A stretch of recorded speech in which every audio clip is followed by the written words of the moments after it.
Welcome back to The Truth in This Art. Thank you for joining me for my conversations bridging arts, culture, and community. I am your host, Rob Lee. And if you enjoy this content, leave us a 5-star review on Apple Podcasts to show your support. Thank you. Today, I have a special conversation with a special guest. My next guest is a Bronx-based artist, designer, and creative collaborator who, through his multidisciplinary work, is dedicated to exploring Black and Brown people occupying space. Please welcome Walter Cruz. Thank you for coming on to the podcast. And before we get into sort of the deeper, more introspective questions, as the Aquarius, as the air signs do, could you introduce yourself, a bit about your work? And I got a sub question there, but I at least want to start off with that primer. Yeah. I'm someone that likes to keep it really simple. As you know, my name is Walter Cruz. I live and work and choose to be in the Bronx. I love the Bronx. I'm very much interested in the built environment and art and design and how those things connect, and more specifically, how they connect amongst Black and Brown people. I feel like the architecture and the built environment is this thing that like we imagine or people imagine and it becomes real. And part of that is a huge psychological aspect in terms of what people want to do in spaces. Mm-hmm. So I'm really interested in how that affects the people that look like us, whether you're the one designing it or the one interacting with it. That makes a lot of sense. So in thinking through that, I like to get to sort of maybe the root or maybe one of those really, really early experiences around like maybe design, maybe architecture. Yeah, for sure. But what's one that really sticks out to you, maybe growing up? Like, man, I saw this and I was like, damn, this is something I definitely am into. Easy. The first time I went to Times Square in New York, I think I was definitely in middle school, so probably like 11 or 12 years old. Sure. And it was myself, I have a twin, identical twin, and my mom, and we went downtown, and as soon as we got out the subway, I was just like, what is going on? And who built this? And how do I get a part of this thing? I need to figure out, like, I think up until that point, I was just used to seeing regular neighborhood apartment buildings and houses. So seeing like skyscrapers and things up front and billboards, I was just like, this is it. This is like, I've never seen nothing like this. I was just like, this is what I want to do. And immediately I was like, I have to lock in on this thing, whatever this is. I didn't even know, at the time, I didn't even know what architecture was. I was just like, what is this thing? I want to be a part of it. That's good. That's good. I'll ask this because I've worked this into enough podcasts, but I think it's a curious question. How tall are you? Now I'm 6 feet tall. Okay. So then I was probably like 4'10". So I asked that because I'm 6'4". I'm tall, what have you, and as I've gotten older, and like I've told this before that I wanted to be an illustrator when I was younger, and never really any appreciation of architecture. But as I got older, I would definitely look at architecture and look at sort of with the backdrop and sort of cityscapes of places. Yeah. And I like to almost feel smaller because I've been tall for so long. That's interesting. Yeah. Yeah. And that comes to mind when I'm in Baltimore, especially when I'm in New York. And recently, I walk a lot. I walk everywhere I'm at. So I appreciate all of that. Yeah. So in navigating and exploring sort of multiple disciplines, different interests, like where do they intersect? I see art, I see design, architecture, music. Yeah. How do they intersect, and why, for like folks that look like me and you, why is that like a big like part of it? You know, we're who we are, what have you, and you touched on it a little bit, but I want to see where they intersect and why is that sort of the connective tissue. Yeah, I would say when you're asking that, what I made me think of was like, I think it was my junior or senior year when I was studying architecture in undergrad. I took a class called the psychology of architecture, sociology of architecture.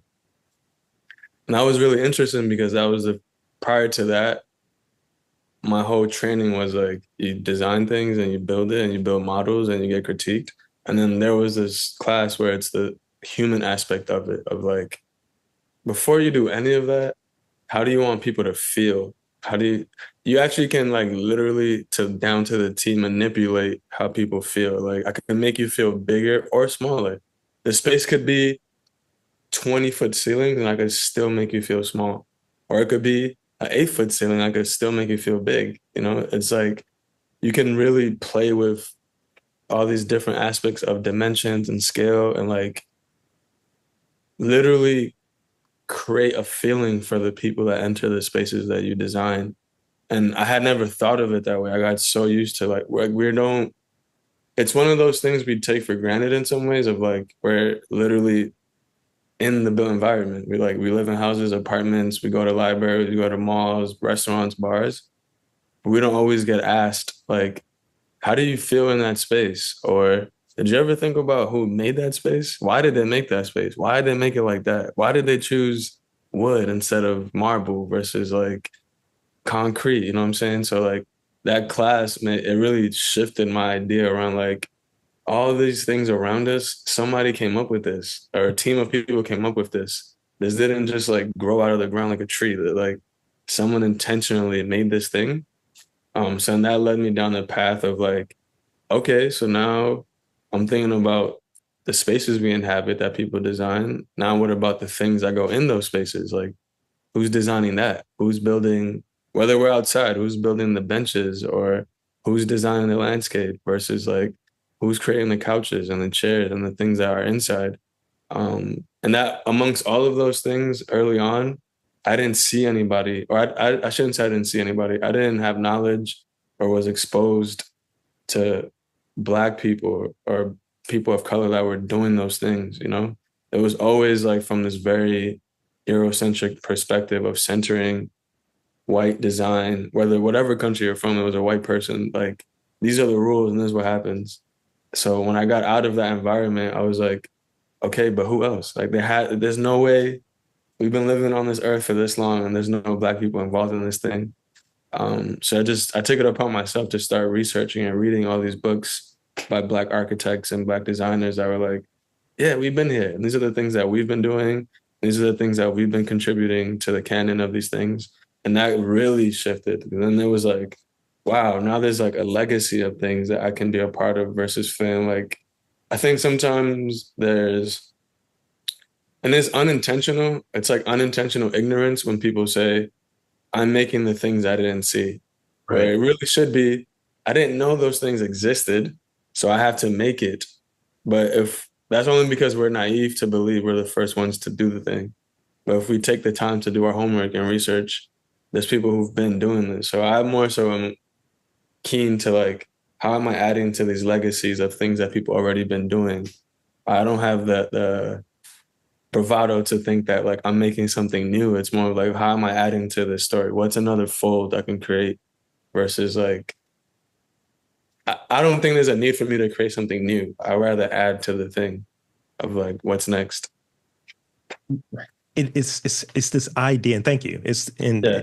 It's this idea that I feel like you're poking at a little bit that I'm new to, the Maya concept in design. Mm, Most advanced yet acceptable. yeah. And I started thinking of that, and I've like, for whatever reason, that's got me hooked so much Yeah. because it's just like nothing's really new. How we cyclically we keep going back to sort of the same Yeah. thing. Say, oh well, it's this, but maybe through this lens. It's, for lack of a better term, it's eBay, but it's Black, for lack of a better term. And because folks have these like really, really original ideas, but often it's the references, and often it's like kind of touching on the thing that you'd mentioned. It's like, Yeah. folks are, on this thing of, well, making the things that I didn't know exist. It's like you didn't Right. experience them. Right. Maybe that's Yeah. a sort of lack of travel, lack of exposure. Right. I know some folks who won't travel from one part of Baltimore to the other, and like, man, I Yeah. didn't see this existing. Maybe get out there. That's real. And that's real. And I think it's actually a really good thing. It's empowering. It's not a negative thing. It's like to me, every time I find out someone from like the 30s or 40s or anywhere other decade that I was not alive was doing these things, Yeah. to me, that's empower. It's not, I don't feel bad. It's like, oh shit. Yeah. Like, that's amazing. Like, I don't have to be, I think or for me, I should say for me, I've changed my idea around what pioneering means of like, to me, it feels more of like, again, what are we building on top of, right? So that you made a step, I make the next step. Who's gonna make the step after me? Versus like, I gotta build the whole staircase, of like, that to me is more empowering. That's like a legacy of team building versus like feeling like I gotta carry the whole thing by myself, of like, I embrace that. I love learning about other people who've been doing the thing versus feeling like, damn, I wasn't the first to do this. I'm like, oh, fire. All right. And now I need to learn everything that they did so I can build off that. Yeah, and I think it's almost, and that's a good point. I think it's almost at times where, and before I go into this next question, where Yeah. it's almost a reward around having the opposite of that, of Yeah. I'm the greatest thing since sliced bread, low carb, I don't know, but the greatest thing since whatever this is. And it's like, yo, what you do is this, this, and this. You are your references. You are sort of your sort of influences, your inspiration, and you add your context, your experience, sort of your values to it. But there's something that's coming from elsewhere. And your thing around this, I did an interview a couple months back, Yeah. and I talked to this dude who ran, he's the creator of this, I guess, best way I can put it is sort of this counterculture media series. They had like TV shows. It's like almost a pop culture news magazine Uh-huh. called Night Flight. And it's New York based and all of that stuff. Cool. And he'd asked me, he was like, so this was popping from like 81 to 86. And you said you were Right. born in 85. Right. He's like, so how would you have like known my stuff, if you weren't around for the majority of it? Right. I was like, I look for where the references come from the stuff that I like, and they all kind Facts. of point back. Facts. Now, maybe that was before it. Facts. I'm big on history. That's like one of my favorite things. It's like, anybody I consider a mentor, I just call them my OGs. Whether it's like, what I'm saying? Like that to me is like, that brings me a lot of joy, like learning about what else was happening, or even just like, I'm big on contextualizing, right? So even when I'm thinking about the stuff I'm making, I'm always like, all right, so while this person was thinking about this thing and designing this thing, this person on the other side was doing this thing. And like, try to create a world around it versus like, no one's creating in isolation. So when I'm learning about historical context, I'm always trying to figure out like what were the dates so I could figure out why everything was happening at the same time. Because then it's like, oh shit. So this song came out when this was happening, while this thing was happening, while somebody hit 20 home runs on this game. Like I'm just always thinking about like, what is that world versus like what is that one event, if that makes sense. No, it does. It does. It's like this was happening in the world. This happened during that summer. And when I'm coming up with questions, I'm always sort of retooling, and I go through books about creativity, and it's not just books about podcasters, books about interviewers. It's Right. general. And the Right. further I go back, it's just like, oh, so here's this old like book on, maybe interviewing techniques from like the 60s. I'm like, oh, okay, Uh, let me apply those. Let me see what I can yeah. take from that. Because I think something that's lost as we go further and further, it gets watered down, maybe diluted, but sometimes going back kind of can help you get something as you move forward. Facts. Yeah. Fact. It all helps. I think it all helps you. Because you know what? Part of it too, sometimes I think about, and this is a book I read, it's called Of Water and the Spirit. Mhm. And they talk a lot about like the role of ancestors, and more specifically what ancestors are. And one of the things I love that they describe beautifully is that like ancestors are like this celestial pool, right? Of like we don't own a set of ancestors. They're kind of like all of them are around all of us. And when we come in contact with each other, if it's right, they're gonna help somebody else out. Like if me and you meet one of your ancestors, I'm like, yo, I gotta go help Wall out. Versus like, oh man, I gotta one of mine's, I'm like, yo, I gotta go help Rob out. So it like thinking about it historically, it creates a space of like we're constantly bouncing off of each other. So I might learn about somebody else's ancestor, and all of a sudden they're part of my fold for X amount of time as I'm trying to figure something out, where it's like a intangible teamwork that's happening the more we learn about what's happened before us. Yeah. And, to pin on that, your point about no one's sort of creating like in this solo situation. And I think when I do this and I have these conversations, I gas it up. I'm like, yo, I'm stealing from y'all. I'm getting As like, you oh yeah, should, make that reference. Oh, that was a book I immediately as you should, as you should. so in that vein, I want to move into this next question Yeah, about yeah. the sort of the who or the what that inspires you the most, and like how do these influences like shape your artistic vision and your work ultimately? Hmm. Definitely. Again, or I should say, I can speak to what's been happening presently. Is I've been trying to be, or not trying, I've been very present to like what is around me immediately, of like, in the sense of like, can I be as present as possible when I'm out in the world and like really accept what's happening in these moments of like, that's what's led me to make the work that I'm making now that's revolving around like concrete and like this whole language that we see on the sidewalks and things of whatnot, of like what we were talking about off mic, of we're two people that walk a lot, but very much enjoying of being pedestrians and like exploring the city through our feet.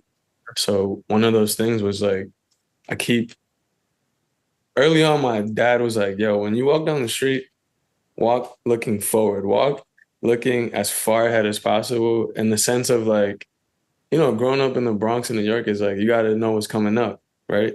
And now I've been doing the opposite of I've been walking looking down, because now I'm so like, what, there's like the whole map on the floor. And what does that mean? So it's been like really interesting to be present to that, of like, I've missed that because it's been there forever.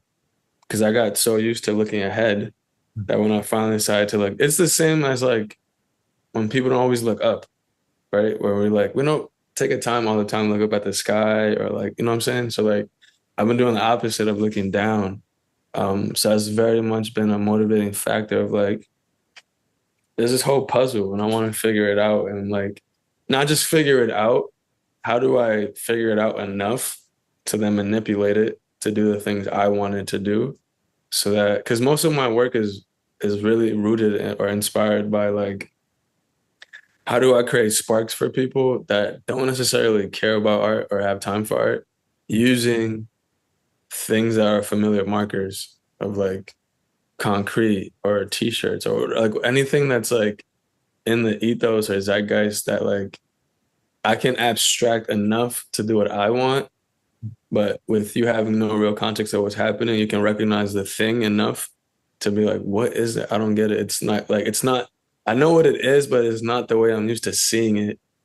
So what is that thing? And that becomes like the hook for me of like, all right, now you gotta come ask a couple questions. the the notion of engaging folks in that way of like, no, I want to open this up for a conversation. I want to open this up. Yeah, yeah. And this is a running thing where I know here, one of my former guests and kind of pals, student named Bruce Willing, Hmm. he does this. He did this series about ghost rivers and I'm showing not like all, familiar.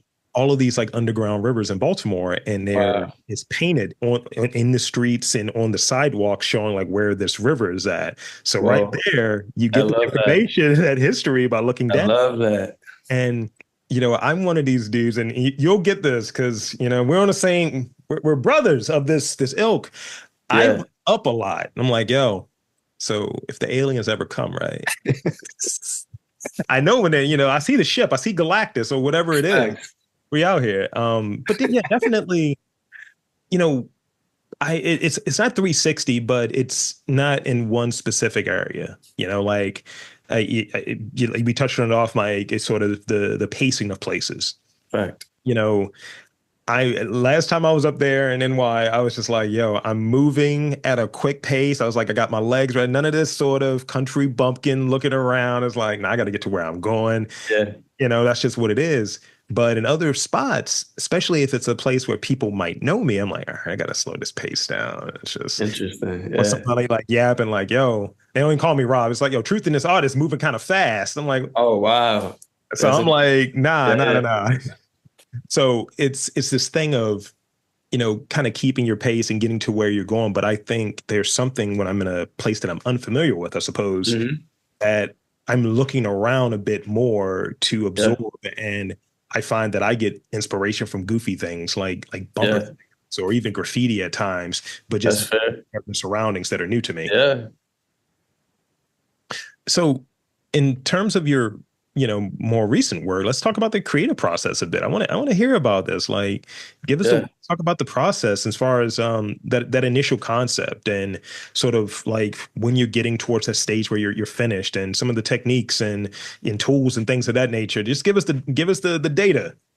Yeah, I mean, I'm very much somebody that, and my friends will laugh, but they joke about it with me of like, they can't necessarily pin me down in terms of my art practice because I'm someone that like, when I have an idea, I think more about what's the best vehicle to get the idea out versus like everything needs to be a painting or everything needs to be blah, blah, blah. It's like, I'm more like, you know what?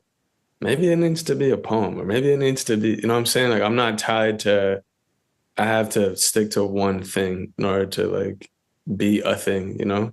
Sure. So it's hard to pin me down in that way at times because it's like, all right, what is he gonna do next? Because last week it was this, and next week it's this thing. So in this case, it was more of me like really sitting with myself in my studio and being like, what is like the most honest materials I can use to tell the stories I want to tell?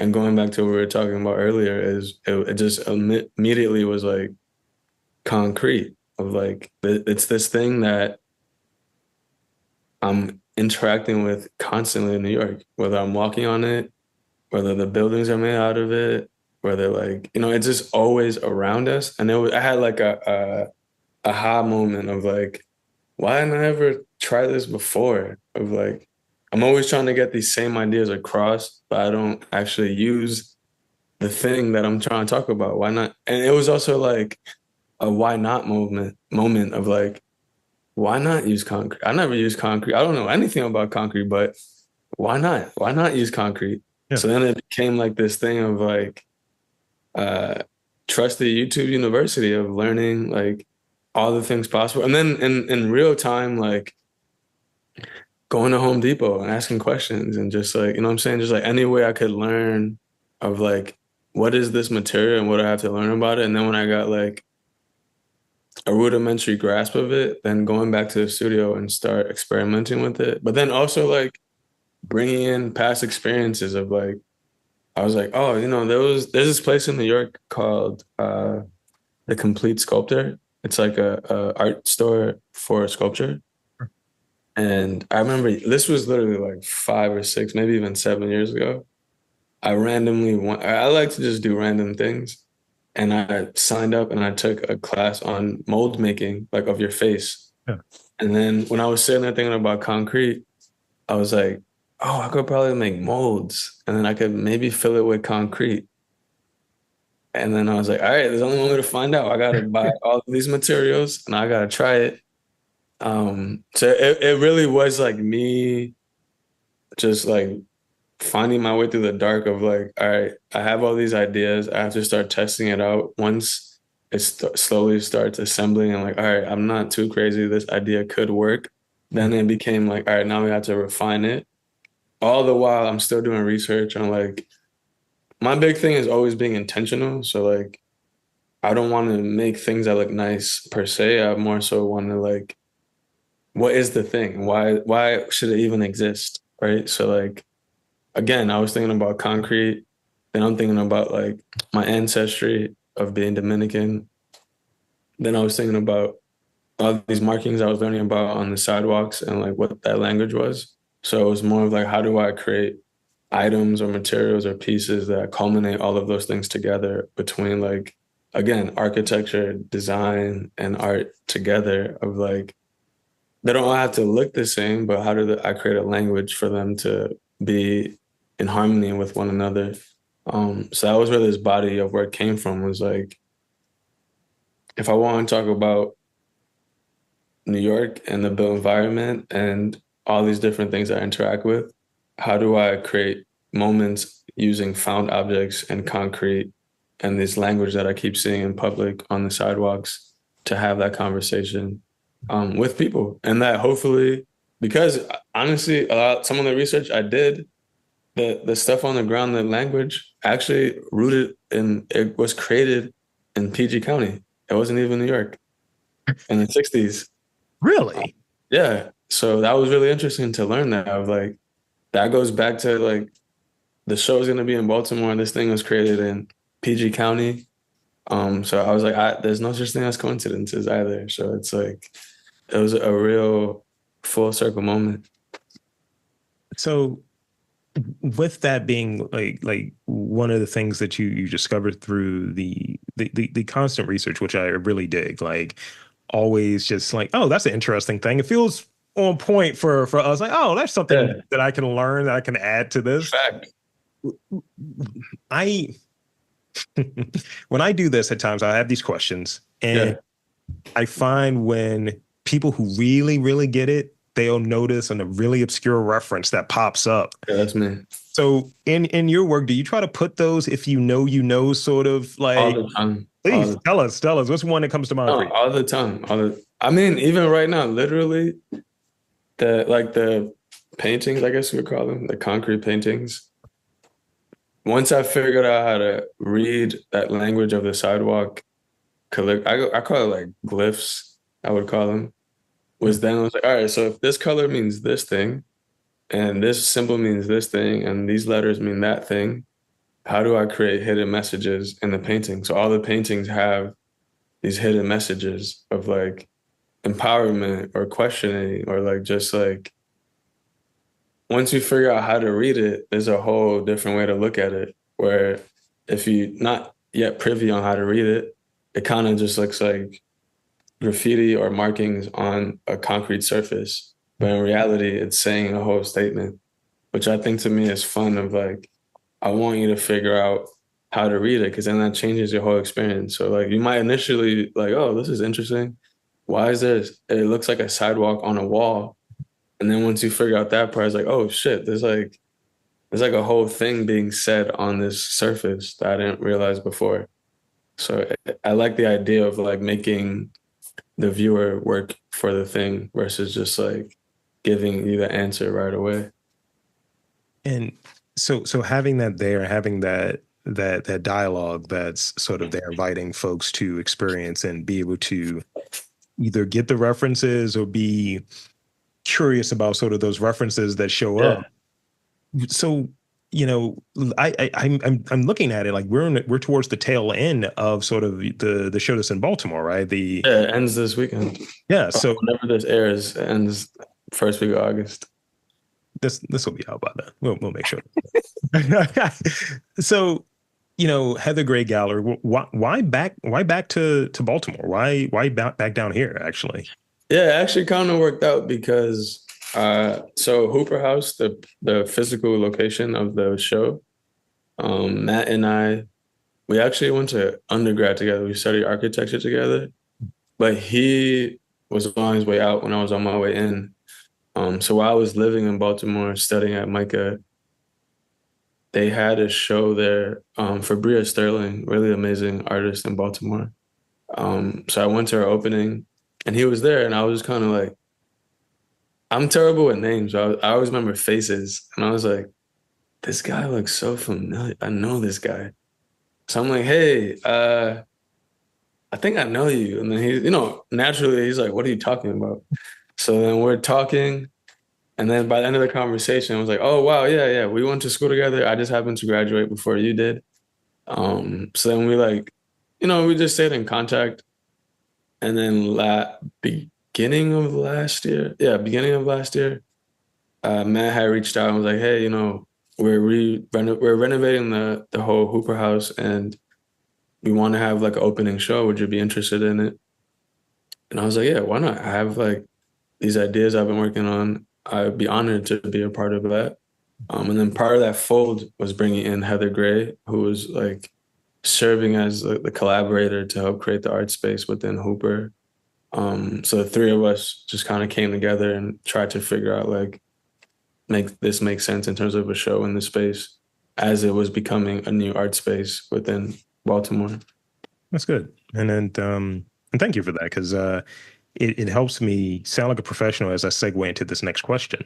Yeah, Uh, so, collaboration, creative collaborate. I see that as one of yeah, the things the items that sticks out yeah, when considering collaborations, when considering partnerships, because I think there's the distinction between those. for sure. What's the criteria you have? Like, how do you get to yes or how do you get to that no? And what is that decision making process for you? Is it something that is sort of case by case, ever evolving, or are there just, "Nah, I don't know if this hits. I think this is a green flag. This might be a red one." I think it's all the above. I think there's plenty of times where we get the like, oh, I could do this, and then you get into it and you're like, oh man, what am I doing? Like, why are we doing this? But I think in the purest form, I enjoy collaboration because it's like a real way to get inside of somebody else's mind and how they work, you know? I think those are the best collaborations where it's like it's not necessarily, I mean, there's gonna be compromise, but it's not necessarily built on that. It's more of like, what are you trying to get out? What am I trying to get out? How are you trying to get it out? How am I trying to get it out? Yeah. And then what makes the most sense out of all of that? Of like, I might be like, wow, this we should do it this way. And then you're like gun ho about why we should do it a different way. And then we have a conversation and I could be like, nah, the way you're thinking about it, that's really amazing. We should really go with that, you know? And then that's gonna it's like a back and forth that'll keep happening of like we can't be too tied to how we want things to come out, you know, where it's more of like how are we actually sitting with each other and listening so that this thing comes out that feels good for everybody versus like these are the four things that I need and these are the four things that you need. And if we can't agree on that, then this is not a collaboration anymore, right? I like I feel like that's more a partnership where I feel like a collaboration is way more organic in the sense of like it's an ebb and a flow. We're figuring it out, making sure we're not minimizing each other. We're not nobody's building resentment, but we're figuring it out so that by the end of it, we all feel good about it. Versus a partner, I feel like partnerships and collaborations is like in some ways like art and design, right? Where design is the solution to something where art is like the emotion. It's like I'm just making this thing, right? Where it's like collaborative people are like you're moving more like how are we feeling? How are we doing? Yeah. Partnership is like we got to get this thing done. So what are we gonna do to get it done? You know, and that there's also crossovers between both. It's not black and white. Yeah, they well, artist types. We have all of the colors at our disposal. Sure, sure. Right. It's all mixed in, and that's when it gets messy too. It's like all mixed in together. But that's the sort of the thing, and that's a great distinction and a great point there because I think that those terms are used interchangeably, and what I look at this as, and what I aspire in, and even sort of the precursor to the real conversation. Yeah. How's this a win for both of us? How's this do the Fact. most good for both of us versus, I got these questions and you gonna answer them. It's like, nah, Fact. bro, Fact. like, and at times I think it does feel at times when you're in those sort of collaborative conversations that it feels more one-sided than it should. And you think about those things where I get some weird emails, get some weird DMs back, and I'm like, I don't know. Sure, I would love for you to come on and talk about your work for an hour, Yeah. and you're not going to show up on time or give me the items that I need to get the content out. That's real too. And it's sort of like, you think about those, and that's sort of now and that's why I said earlier, sort of the ever-changing thing as I go through this and do For this, sure. the more reps, if you will, you're like, I don't know. And, you try to give everyone a fair sort of shot, and, you try to give everyone sort of same opportunity and space. For sure. Times it's It's just not there, and those things are Yeah, right as well. yeah. I think yeah, it's all of I think you gotta free it of judgment of just like sometimes it's gonna work out, sometimes it's not gonna work out. And that above all of that, before the dust settles, communicate, right? So like if it doesn't work out, communicate. If it does work out, communicate, of like this is I would do this again and I won't do this again. You're right. Don't Right. leave it up for like all right. 'Cause I think sometimes what happens is people will work on something together and then they don't ever talk again, right? Whether it was good or bad. It'll just so then the people are left with like, damn, was that good? Was that bad? Or thank God that's over. Like I'm never doing that again. You know what I'm saying? Right. And like early on in doing this, because I realized like I have one thing, and I don't know if you run into this as well, but it's like I'm a shy extrovert, I guess. I don't know. I don't know if that's true, but I'm a shy individual. So, Yeah. and as I said earlier, I take up space and people notice me. It's like, oh, that's Rob. Oh, that's Truth in This Art. I'm like, oh. But I would go through sort of interviews. I'm like, Yeah. yo, I hope I'm funny. I hope I'm interesting. I Right. hope I'm Right. insightful or what have you, or inspiring an insightful conversation, I should For say. sure. And sometimes I'll get like those flat conversations. Unlike this is good. Unlike this, but I'll get those flat ones. I'm like, yo, I'm gonna hang the mic up. I'm done. It's No. over. It crushes it, and Yeah. you end up reaching back out to your point. You end up reaching back Yeah. out. You talk to the person, and they're like, no, I thought that went really well. I'm like, oh, Fact. I thought I wrapped up and thought I'm done. Fact. Yeah, no, I think I'm big on checking in with people of like, yo, where we at? What's up? How you feeling? How are we feeling? Like, again, whether it's good or bad, I think things shouldn't just be left unsaid. You know what Yeah, I'm saying? I think, and mainly that part of that is like, again, thinking about each other as human beings of like, I'm not judging you. I'm just saying I want to check in so that we're all on the same page. yeah, This is like absent of judgment. I just want to make sure that when we walk away from this thing, we all know how everybody feels, yeah. good, bad, or indifferent. I just want to make sure we're on the same page. That's And sometimes that's hard because naturally, a lot of us, including myself in the past, not so much anymore, are people pleasers. So we don't want to have those conversations because if it comes back not positive, then it's like, what am I doing? Versus like, just it's cool. That was one instance. yeah. And I find that before I move into this last question, I Yeah. get to the rapid fire ones because you get those as well. Even the great Walter Cruz gets the rapid fire questions. Yeah, I notice, and I make this sort of distinction now. Like I've been saying no a lot more to folks that reach The out best. because I was saying earlier about the billboard. Suddenly, Yeah. folks that would ignore my emails and me reaching out suddenly, Right. oh, hey, man, I saw the billboard, man. Congratulations. Love to be in a pod now. I'm like, nah, I'm being very selective. Yeah. And in fact, the reality of it is this, folks that, are a little bit more in that sort of cultural space and Yeah. necessarily that creative, artistic space, I have Yeah. better conversations with the artists. I enjoy those conversations a bit more. There are Oh wow. certain creative Yeah. folks that I like talking with, like, macroly speaking. If I talk to someone who's multidisciplinary and they do multiple things, and I find Yeah. out they're an Aquarius, no shots, no shots, it's like, hey, we're on the same page. Or if I'm talking to like a chef or I'm talking to Yeah. someone who's a photographer and I find that generally they're big movie fans, I'm like, yo, we're connecting on this. Fact.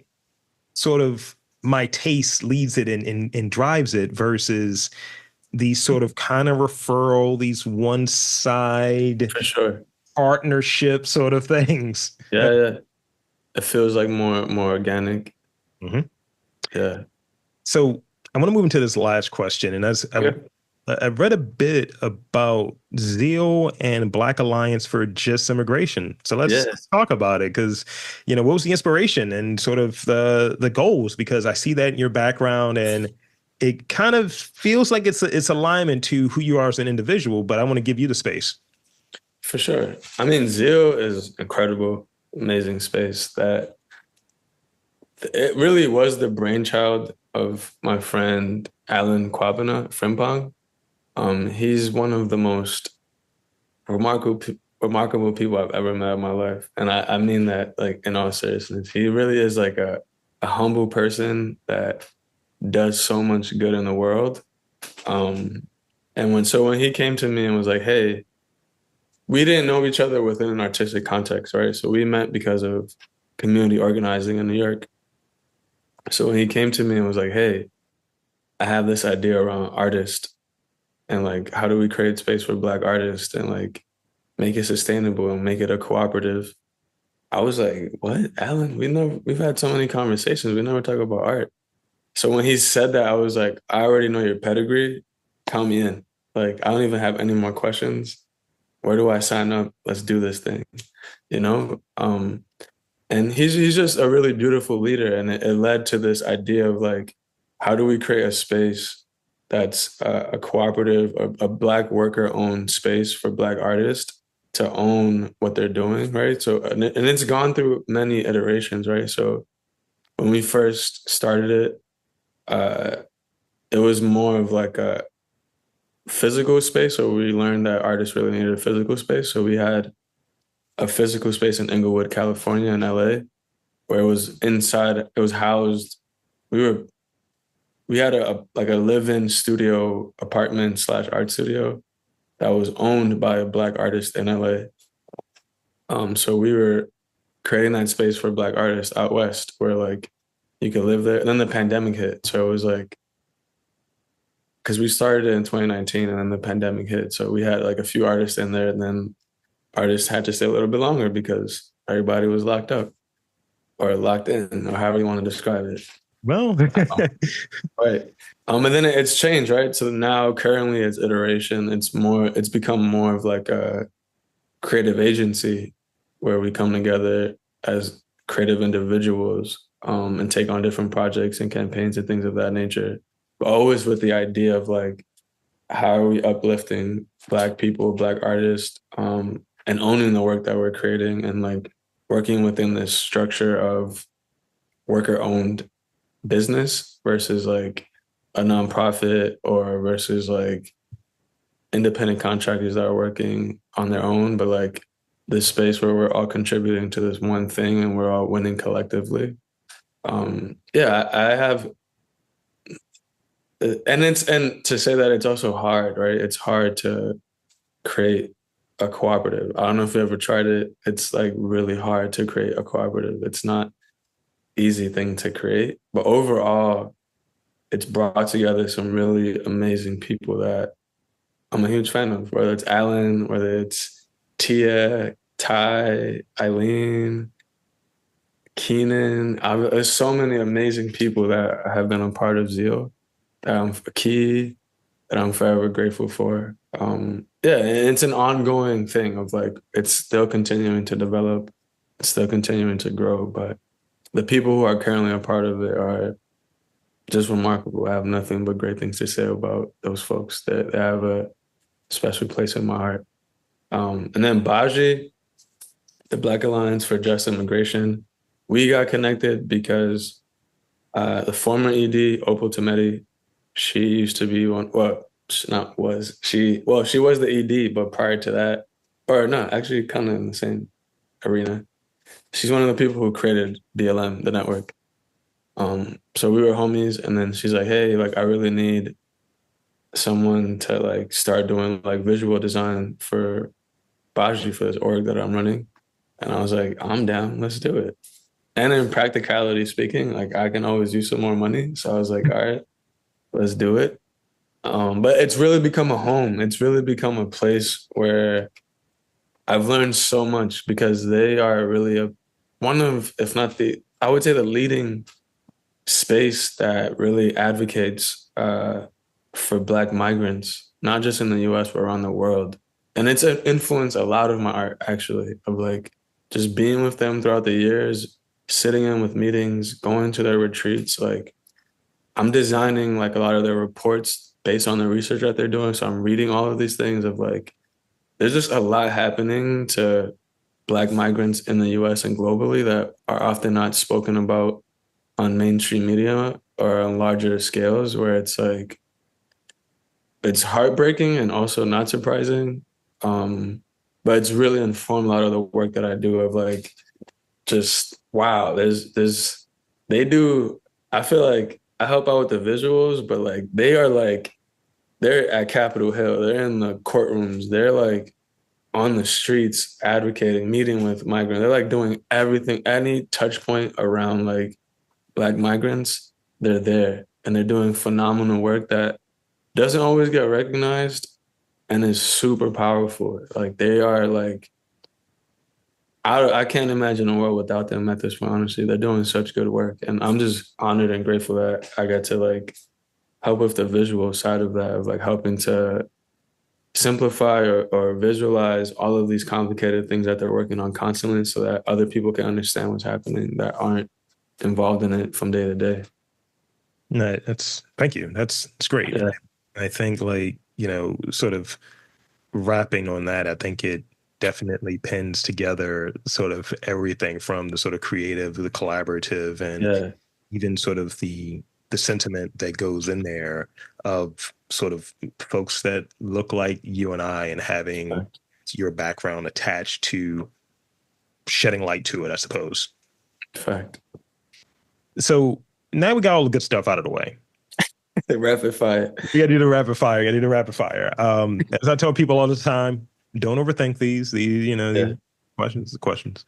Um, so you touched on it. I have to, for this first question, Yeah. my answer is I look at the ceiling. Yeah. What is the first thing that you notice when you enter a new space? Oh, the light. Like how is the light coming into play in the space? Okay.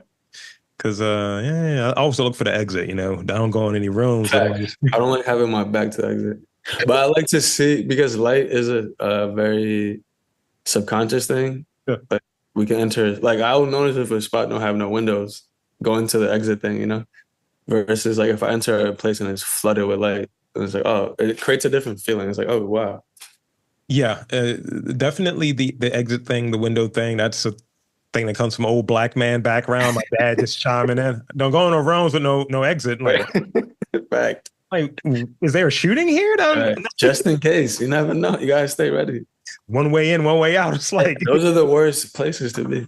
Those are usually liquor stores. So what is they're a lot of fun. It's just like you're like, in case it ever pops off, there's about to be a serious bottleneck over here. Right. And I will say this, I've noticed before I move to this next one, I've noticed a fair amount of places, and the thing that you were touching on super early was the feeling I would have if I go to certain places, new architecture, new design. I'm like, what was the thinking here? Like I'll go to certain coffee shops, and that's a smug sniff I did there, but I go to certain coffee shops. I'm like, this exit is, so where you're paying that is very weird. But people are going to run into each other, and some have hot liquid.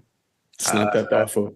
We gotta filter this differently. This layout is, I don't know. Also, if you're running out in an emergency and you still got your coffee in your hand, you're getting pushed. Yes. You're getting pushed. Favorite travel destination? It's like a world individual.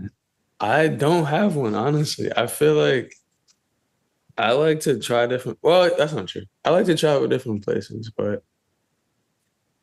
Or what was the last place you traveled? I can do that. Most recently? Yeah. It really was Baltimore. I was there a few weeks ago. Okay. And I like Baltimore. No, actually, that's not true. That's not the last place I went to. It was Puerto Rico. I had an art show there. I like going. I like just going to different. I don't have one favorite place. Well, that's not. I guess if I go eat, but like to travel to, I don't have like I can't think of one place I'm like I need to go there over and over again. It's funny. I'm gonna mark down as this fictional checklist that I'm putting together. You said Baltimore, so I'm gonna put down Baltimore. I like Baltimore, honestly. I really do. But you mentioned something a second ago, like as a little bit of an aside, that actually is the crux of this next question. For you, what is your quintessential New York food? Oh, that's easy. That is so I think it's, from my understanding, it's unique to New York. It's called, well, colloquially it's called Chino Latino. So it's like there's a series of restaurants around the 5 boroughs where Chinese immigrants from different Spanish speaking countries migrated to New York. and they all opened restaurants that is a mix of their Chinese culture and whatever country they came from. So like there's like Chinese Venezuelan, Chinese Peruvian, Chinese Dominican, like you know what I'm saying? They all have pretty much the same menu. But specifically there's this one called La Dinastia, which is like on the Upper West Side of Manhattan. Yeah. And I've been going there for as long as I can remember. But that place is amazing, it's consistent, and it's like serious comfort food. And it's trippy because if you go there and you close your eyes and you just listen, all the workers are speaking fluent Spanish. And then when you open your eyes, they're all older Chinese men. Great. So it throws you off. But the food is amazing. The food is amazing. Yeah, I just pulled it up. See, I like those odd fusions, and that's yeah, it's so good. I think there's even, I don't know if it was Vice. Somebody did like a little video on it of like the history of it. It might have been Vice. nice. All right, so here's the last one. Because we have some, I know the artists get real weird about this question. Yeah. They like, well, it depends. What shade? But what is your favorite color? It changes a lot. But actually, for a few years now, it's definitely been yellow, for sure. Okay. Yellow. Okay. I love yellow. Yeah. Yellow is good. It's like bright, puts you in a good mood. Huh. It's like it's a consistent color, I should say. It's a stable color. There's songs about the color yellow. You know, it's a great color. I love yellow. Mine's is gray. Interesting. Like light gray, dark gray, it doesn't matter. Like that sort of heather, just neutrality. That's a nice gray. Yeah, that's a nice gray. And if I'm being like particularly petty, it's probably oxblood or something like that. It's One of my enemies. Like I said, I was a failed artist. I don't know what to tell you. So with that, I think we covered a lot, and I think this was a fun conversation. And for sure. I want to give you the space and opportunity to in these final moments. One, I want to thank you for coming on in these final moments. I want to give you the space and opportunity to plug away, social media, website, all that good stuff. Floor is yours. Well, thank you for having me, Rob. This was really fun. I feel like there was definitely some great synergy here for us, our first time really getting a chance to chop it up. Yeah, I mean, only thing I guess right now is I have some great prints for sale that are they're a print version of one of my pieces in the current show at Hooper House that I'm really proud of. It's something I've been working on. The image took like a year to create, and it took a team, and it came together. So it's been really awesome to figure out a way to make it accessible to folks. So creating the print made a lot of sense because the original version is like 5 feet by 6 feet. So it's cool to have something you could take home that's not that big and fits inside your house or your apartment. And if you want one of those, you can find me on Instagram at the number 2 Oceans. DM me and we'll figure it out together. Because part of that I've been testing out is having a sliding scale for pricing versus like one price is like, I wanted to create a range so that nobody felt left out from being able to buy the work. Which isn't, I guess, that traditional or common, but I wanted to try it. Probably by the time this goes up, because I'll be there tomorrow, is I have a show, or I would call it a presentation, that's opening at the Last Resort Artist Retreat in Waverly. Yeah. So if you're all around, come by. It's up for the whole quarter, so it's up till November. So it'll be up. Just stop by the house.